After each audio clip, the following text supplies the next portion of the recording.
ঘুষের দর কষাকষি অডিও ফাঁসকে কেন্দ্র করে পুলিশের বিরুদ্ধে ওঠা অভিযোগ নতুন মোড় নিয়েছে। এসআই আবু হানিফাকে প্রত্যাহারের পর এবার কালমাকান্দা থানার ওসি মোহাম্মদ সিদ্দিক হোসেনকেও বদলি করা হয়েছে।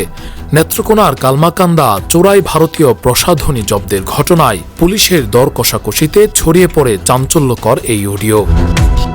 সদর সার্কেলের অতিরিক্ত পুলিশ সুপার সজল কুমার সরকার প্রতিদিনের কাগজকে পুলিশের দুই কর্তা ওসি সহ এসআইকে সরিয়ে নেওয়ার বিষয়টি নিশ্চিত করেন।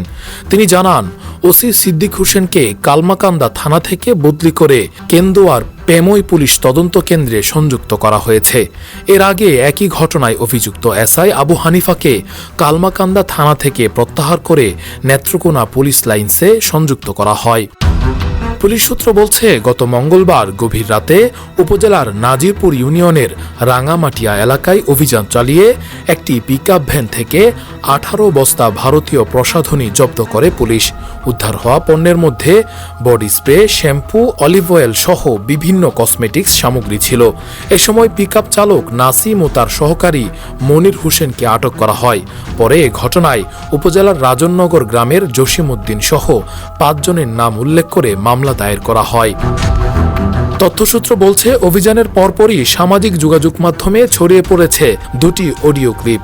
সেখানে মামলায় নাম না দেয়া, জব্দকৃত পণ্যের পরিমাণ কম দেখানো এবং মোটা অঙ্কের অর্থ লেনদেন নিয়ে কথাবার্তার অভিযোগ ওঠে। অডিও ফাঁসের পর জেলা জুড়ে চলছে আলোচনা সমালোচনা।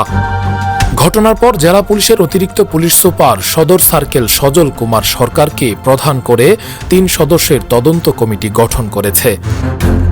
নেত্রকোনা জেলা পুলিশ সুপার তরিকুল ইসলাম বলেন, অভিযোগটি গুরুত্বের সঙ্গে তদন্ত করা হচ্ছে।